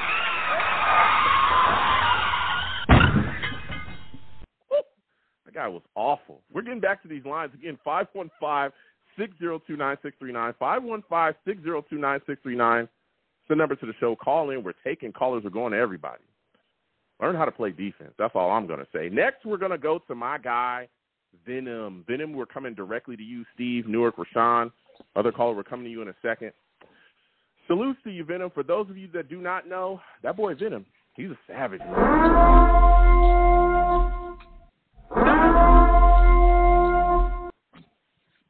Venom, you already know what time it is. Joe. Zach Wilson playing like trash. Not playing very well against the Patriots. 3 interceptions. Very careless with the football. Give me your thoughts about Zach Wilson, man. How'd you feel about his performance against the Patriots? Yeah. Oh man, seeing it was horrible, man. This guy here is making a lot of mistakes, like all the callers say. He missed wide open receivers. He runs out the pocket before the line is even collapsing. He just runs out. There's running backs, Ty Johnson's in front of him. He don't ditch it off to him. He has a number of receivers, and I don't think Elijah is more as upset with. I think it's more him and Zach, and I don't think it's offense, man. You remember last year when Zach was playing the first 4 games, this offense looked horrible. We were like, yo, what is this trash we're watching? You put Mike White in, and we see a whole different offense. And I think it's Zach not knowing how to play football. And I saw it on Monday with Ryan Fitzpatrick saying they're coddling him. They're not letting him learn how to play football. He has to understand how to process, and he doesn't know how to process yet. So before the line is collapsing, he's running, and that cuts off half of your field. If you're running to the right, you can't make the awesome plays and throw it all the way to the left side of the field. So you only have that tunnel vision to that right side. So you're cutting off half the field, half your plays, half everything. And Zach isn't understanding that. His thing is, I'm trying to make something happen. And the thing is, we've been second in 2, third and 2, and he doesn't even run forward. He runs backwards. It's if you're going to run, at least go for the first down. At least do that. Don't run backwards. It's like he's Allen Iverson. You can shake anybody out, but damn, go try to get a first down, bro.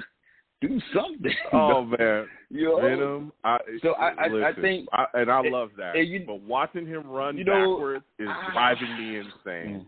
It's driving me insane. When I watch him take off and run backwards sometimes, and then he spins around. He did it against Denver, and it drove me crazy. Yeah. He did the same thing against the Patriots. It drives me nuts. Go ahead, finish your take there. Joe, just imagine me and you going nuts. Go out, we chilling, we hang out, we everything, we boys, we hanging out, we go throw the ball around to each other. I hang out the whole season with you, yo. Let's lock in. So this year, when we get on the field, we're going to show these boys what we got. And then when we get on the field, I'm like, yo, bro, we did this before. We did this all summer. What's up? And that I think it's Zach. So I would go back to the after the game, like, yo, bro, what's going on? You don't see me? I'm open. Even if I'm not open, we know what we practice, bro.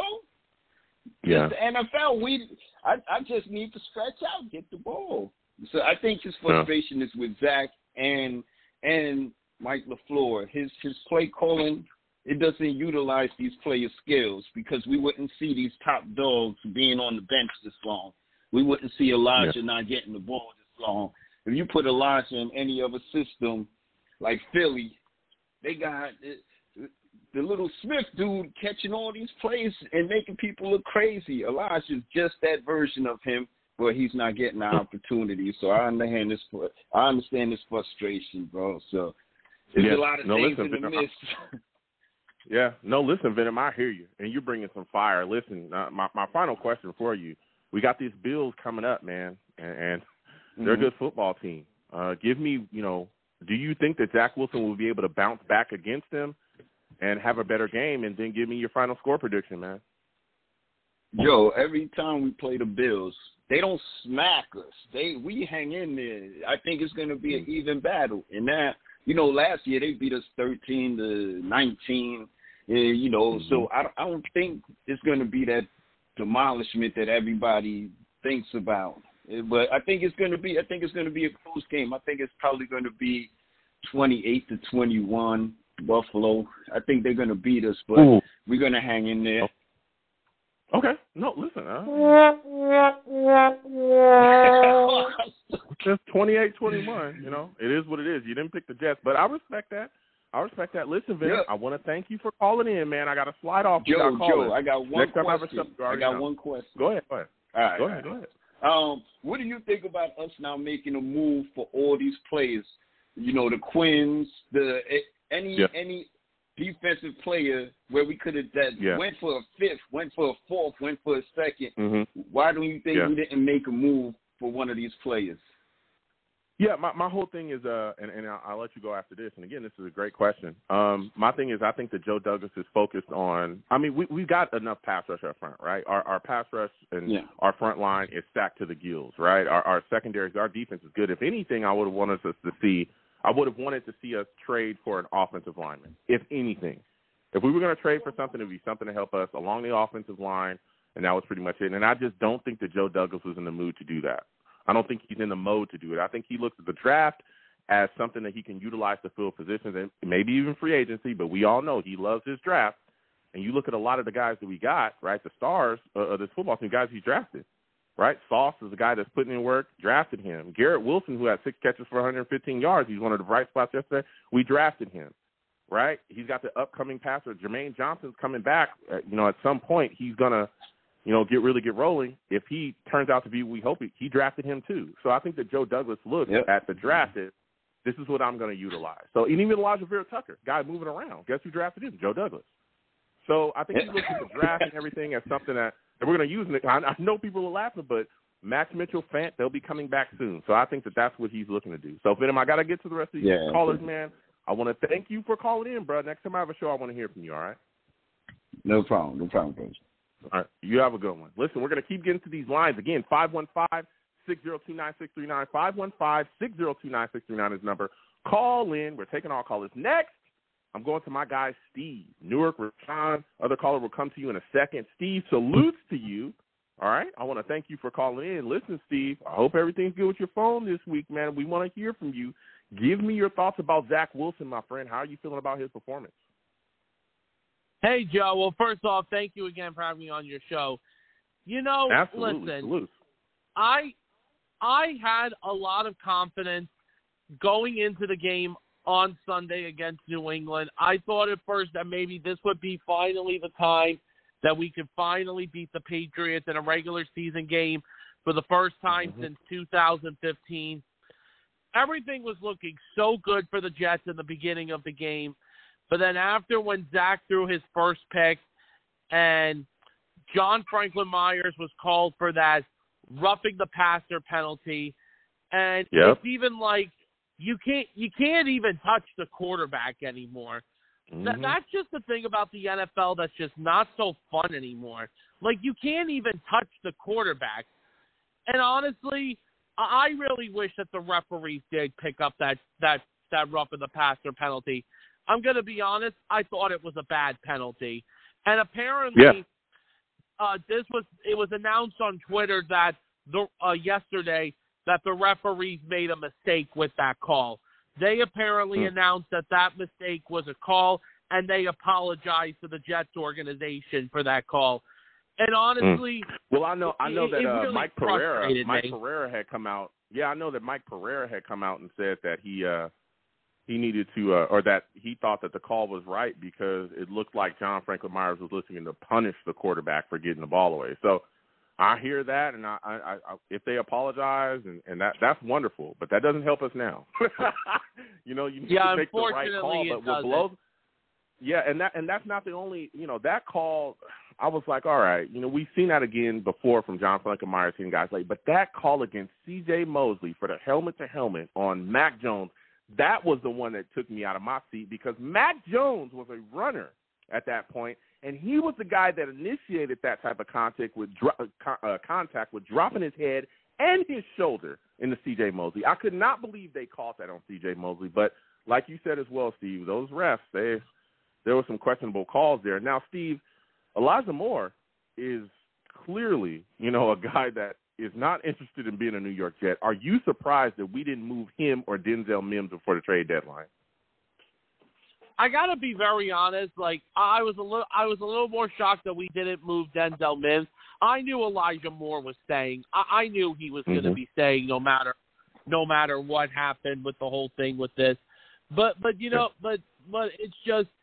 it's just that, Joe, listen, I'm going to just now talk about Zach for a second. Listen, I love Zach, and I don't think he should be benched, but he needs to do better, for future games that we have coming up this season. Listen, if we want to make the playoffs, Zach Wilson cannot make these dumb mistakes. These mistakes have to end. No more playing hero ball. You got to do the boring calls. Listen, I give Robert Saleh and the coaching staff credit for talking to Zach after the game and telling him that this needs to stop. Because if this is going to continue like this, Joe, we're going to lose games in the future against teams that we should beat. Listen, I agree. This game against the Patriots was a winnable game. And the Jets were doing everything right in this game. But the reason why we lost was because of Zach. Zach was the main reason why we lost this game on Sunday to New England. And listen, Mac Jones, I'm going to say this, play a good game either. Mac Jones did not play well in this game either. Honestly, it's just Joe, we can't have Zach do these things in the future for us because he is the future of our franchise. So. Yeah, I mean, you're talking absolute facts there, Steve. He's got to clean it up, and he's got to play better. Now, my final question for you, Steve, give me your final score prediction. Bills, Jets, we got this game coming up. Who do you think wins? Who do you think loses? How do you think this game ends up? So, okay, Joe, here is my thing about going into this last game. It's our final game before the bye. Joe, I sent this tweet out just yesterday morning about this, Monday morning here. I said this, when I saw the Jets schedule come out and when I made my record prediction earlier in the season, I predicted the Jets to be 4-5, 4 wins, 5 losses after the bye. Well, guess what? The good news is that we will be over 500 no matter what happens after this game against Buffalo on Sunday going into the bye. And for the Jets to be over 500, that's a win, okay? I will say this now, that is a W for us to be over 500. So what is your score prediction for the game against the Bills? But one last thing, Joe, I'll say before I give my score prediction for the game against the Bills. One thing I'm going to be looking forward to this game on Sunday is Sauce Gardner and DJ Reed versus Gabriel Davis and Stephon Diggs. That's going to be something to watch on Sunday. So my final score prediction is, Joe, I want the Jets to win and be 6-3. It's just, Joe, Buffalo is just so good right now where they're at right now. And, they're the AFC favorite right now to go to the Super Bowl. My final score prediction is, Joe, I'm going to have to give this win to Buffalo. I'm going to say 27-16 Buffalo. Oh, my God. What, 22? He took the Bills, man. Oh, man, Steve. Salutes to Steve. Again, I want to thank you for calling in. I think we just lost him. We'll keep getting to these lines. Again, 515-602-9639. 515-602-9639 is the number. Call in. We're taking all callers. We're getting a little short on time, so give us your takes. Next, we're going to my guy, Newark. Rashawn, the other caller as well, will come in a second. Salutes, Newark. I want to thank you for calling in, my friend. Hey, we've been talking. Yeah, what's good, my guy? I've been away for 2 weeks, baby, and I want all the smoke. All the smoke, man. I'm going to start off with Buffalo right now. I'm sick of all these crybaby Jet fans talking about we going to get shellacked. I'm sick and tired of all these bloggers talking about we going to get shellacked. I'm sick and tired of ESPN talking about we getting shellacked. Here's the thing. Real Jet fans know one thing, my man. We win games we ain't supposed to win. We lose games we supposed to win. We're going to beat Buffalo 27-24. Greg the leg. Okay. Let's get it. Now, the keys to victory. Keys to victory.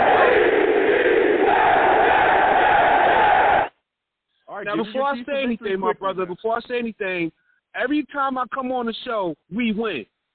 Yeah, every time I come on the show, we win. 3-0. Brick City Jet fan going to be 3-0, baby. Greg the leg, fourth quarter. Because Buffalo's going to sleep on us. They're going to listen, we're going to blow them out. They're going to walk in the MetLife. And the fans deserve a win. We haven't been good at home. We haven't. Yeah. Zach needs to get his head together. Because, losing to the Pats ticked me off beyond belief. Because when you play the Patriots, it's not only you have to beat the Patriots, you have to beat the referees as well. We all know this for 20-plus years.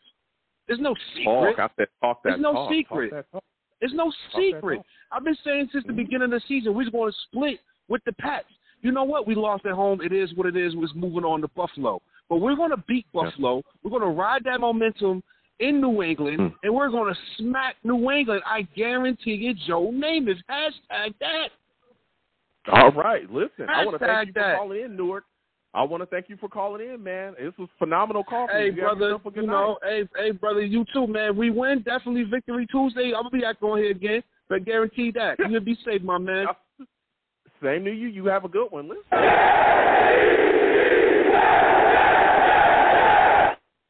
Newark calling in with some fire. I ain't going to lie to you. He gave us some takes right there. We're going to keep getting to these lines. Again, 515-602-9639. 515-602-9639 is the number. Call in. We're taking all callers. We're getting short on time, so we're getting to everybody as fast as possible. Next, we're going to Rashawn.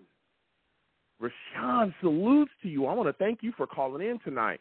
Listen, my friend, we've been talking all night. Zach Wilson, a lot of issues, right? We got the Bills game coming up. Give me your keys to victory for the New York Jets against the Bills, and do you think Zach Wilson will be able to bounce back and take a step forward, man? Probably not. I don't see it. Yeah.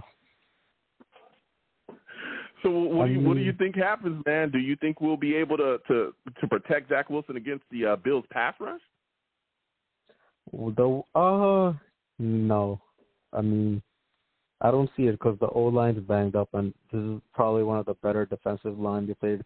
You know, they dodged a bullet with the Steelers. They didn't have P.J. Watt. Green Bay is just like a two-man show.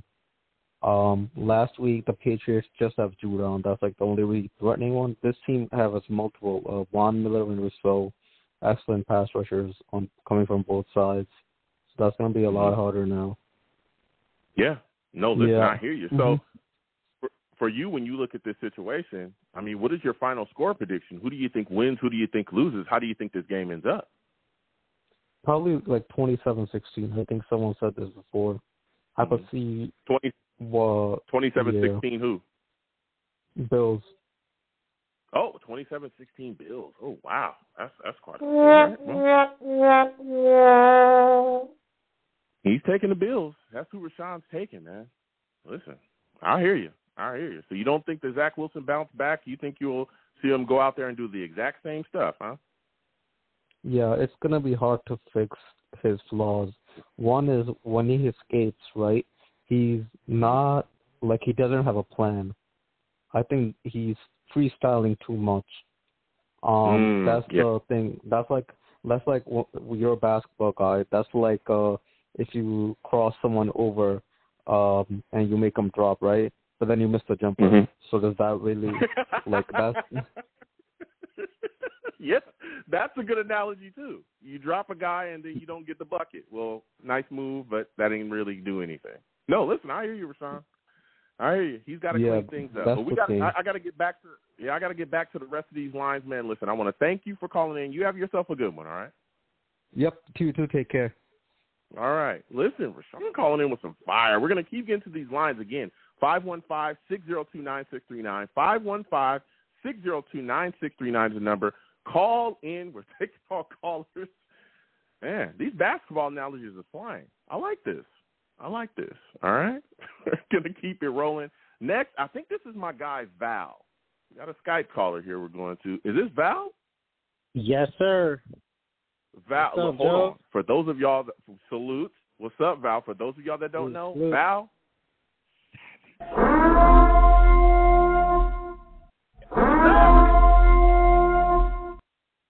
Listen, Val, we talking, man. Give me your takes quickly. Zach Wilson looking like butt cheeks Sam against Darnold? the Patriots. Well, here we go.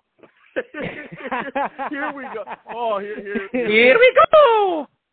Here we go. You know, Val calling in with the nonsense, all right? Like, we didn't need to hear, oh, Lord Jesus is a fire. Come on now, man. Val. Come on, clean it.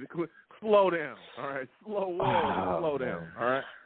Give me your takes quickly about Zach Wilson. Do you think he'll be able to bounce back against the Bills, and what are your thoughts about Elijah Moore, man? Okay, all right, so real quick, I know you were on rapid fire, but all right, so Zach Wilson, I don't think he's going to beat the Bills. I do believe it's going to be a close game. I'll give you my score later on after the call and stuff like that. Zach Wilson, man, he has to work on his accuracy, man. Like he tends to how can I say it? Like he tends to get under pressure and then he doesn't know how to handle it. This was my problem of drafting him in the first place, because when I seen the videos on BYU, he's not getting pressure at all. He was just sitting there relaxing. And I was just like, whoa, that's not what he's going to see in the NFL. I'm like, how is this guy going to be the number 2 quarterback coming out of the draft? And we really trust this guy to be the guy. I didn't trust him to be the guy at all. I definitely wanted who's the quarterback for the Chicago Bears? Justin Fields. Justin Fields, yes, Justin Fields. That's exactly who I wanted as the quarterback if we didn't get Trevor Lawrence. So, yeah, that's who I believe who was going to be the quarterback. And as for Elijah Moore, I just feel like we're not utilizing our talent. I don't feel like we're utilizing our tight ends. I don't feel like we're utilizing, some of our wide receivers. Denzel Mims, he's so talented, but we don't give him that opportunity. And now we're singling out Elijah Moore, so I can understand why they're frustrated, because they're talented, but they're not getting utilized at all. We utilize Berrios. He's very good when it comes off that sweep and stuff, but we have to change it up. We have to get the tight ends involved. Tight ends are supposed to be the safe blanket and stuff like that for quarterbacks, and I don't feel like we're implementing them at all. So that's killing us, Yeah. Yeah, I mean, Conklin had, I think he had 6 catches for 79 yards and a touchdown. But like you said as well, I would like to see C.J. Uzomah be a more part of the offense. I know he's kind of brought in and blocking from time to time as well because of our, the offensive line's kind of up and down. But, yeah, the running game and stuff like that. But even in the running game was just, it was nothing against the Patriots. He had 51 yards total rushing against the Patriots. And it was a game that I think we should have tried to run the ball a bit more, but it is what it is there. So you talked about a lot of things that's going on. What are your thoughts about this upcoming game against the Bills? Do you think we'll be able to protect Zach Wilson from the Bills' pass rush? Because they just bring everybody. Von Miller, they're going to throw everything in the dude. What is it? Rousseau, Von Miller? They got all these guys, man. Whatever. It's going to be tough, man. It's definitely going to be tough. Zach Wilson, I'm going to say he's going to be running for his life, and I hope he doesn't run backwards. He needs to run forward. You know what I'm saying? If the box is open, go for that first down. Every time he gets past the offensive line, he ends up throwing it. I'm like, you have the first down right there, and you could just slide. I'm like, oh, my God. And then he has sometimes people that are wide open by the first down. He ends up throwing it deep, and then it's an interception. I'm like, come on, Zach Wilson. It's killing me, man. Like, this is therapeutic for me. Like I was just holding it in so long, man. Like, oh man, I really felt like we was gonna win that game against the Patriots because we could have. Yeah. If we had Brees Hall and ADT in that game, we would have won the game for sure. Yeah. For sure. He said, Val killing me. He said, I hope he runs backwards. I hope he runs instead of running backwards. Yeah, G's right about that, man. I'm just like, bro, like he really does that. He runs 20 yards back and making it hard, and then he ends up getting sacked or even fumbling sometimes. But it's killing us, man. Oh, yeah. Val, give me your final score prediction, man. Who do you think wins? Who do you think loses? How do you think this game ends up? I hate to do this, man. I love the Jets. But 17-21. The reason why I got us losing the game is because the first and second. Go ahead. Yes, 17-21. I got the Bills winning, Jets 17. And the reason why I got us losing the game because we don't start off fast. We have to start off fast against these good teams. If we start off fast, we could get these wins. But we just start off late. And then that's where we have to climb a hill and do these offside kicks and stuff like that. And, it's out of luck. You know what I'm saying? But I just feel like we have to get better, man, especially in the first half of the games. Yeah. So, he said 17-21. He took the Bills, guys. 17-21. Listen, Val. Listen, Val. I want to thank you for calling in. All right, I got to slide off. We got to close out the show. Man. Everybody hit that like button, subscribe, man. Salutes, man. Listen, thank you for your support. You have a good one, my friend. No problem, man. You too, man. Have a good one. Bye. Oh, have a good one.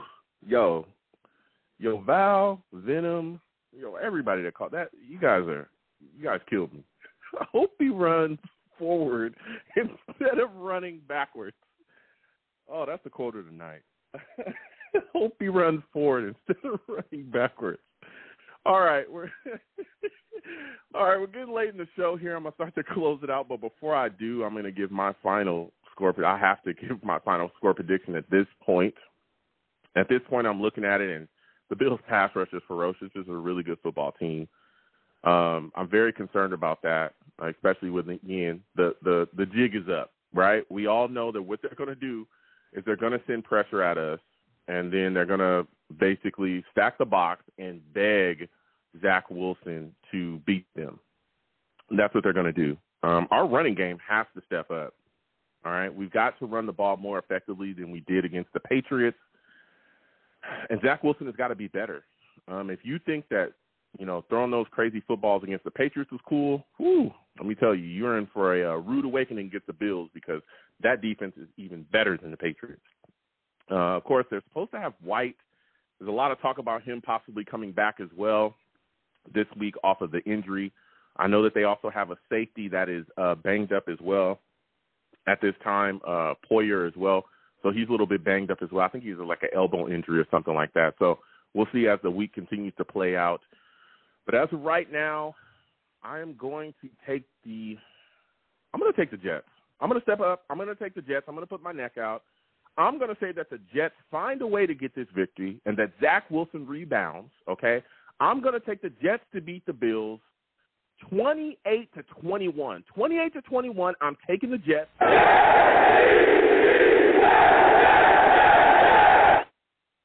All right, get at me.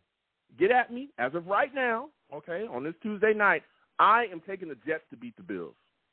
Let me know how you feel about that. We're going to close out the show now. Whew, this was a hot one. I'm glad we got to everybody. I know we had a lot of callers. We had to start rapid firing as things moved on. Again, I want to thank everybody for calling in. Listen, I'm the man of the people. I'm here for the people. Let me shamelessly promote my Facebook page. Everyone go on Facebook, search The Long Beach Joe Show. Like that page. My content's up there. Go ahead and give it a listen. Message me. I'll message you right back. I love going back and forth with folks about this football team. Also, leave me some feedback. I love hearing what you folks think I do here on the Long Beach Joe Show. I'm also on Twitter as well, at The Long Beach Joe, at The Long Beach Joe. All right, is the show's page. You can hit me personally on my own personal page, at YoungJ000, at YoungJ000. You want to troll me? No issues. I will troll you right back. I'm the troll that lives under the bridge, and I will have my Vera Tucker jersey on At all times. At all times. He'll be back this season. You know, better than ever. Left guard, right guard, left tackle, right tackle, whatever. All right. Only thing he hadn't played was center, and we all know he could probably play that. If you need an offensive lineman, if you need a good player, just go to USC. All right. Pick one of those Trojans out there. You'll be fine. Fight on. All right. So salute. We'll be trolling. You can also come on over to my YouTube. All right. Long Beach Joe Jets on YouTube. Go on over there. Okay. Subscribe. Hit that notification bell. Like the videos. Share the videos. All right. And if you want to troll me, no issues. Get in those comments. Let's go back and forth and we'll troll. And as always, people, when you see me in person, you will see me in person, it is arms out, chest open, free hugs for everyone. Free hugs for everyone. The hugs will cost you absolutely nothing, all right? I want to thank you folks for listening. I want to thank you folks for calling in. I want to thank you folks for taking the time to watch as well. You folks are the absolute best, okay? And without you folks, I'm absolutely nothing. Thank you for taking the time out of your day to interact with me any way that you do. It's greatly appreciated. As well, again, Community Food Bank of New Jersey, CFBNJ.org. Again, CFBNJ.org. Get involved with them any way that you can. We're in the month of November. Help people that are food insecure, all right? So I want to thank you folks for listening. You folks have a good one. Peace.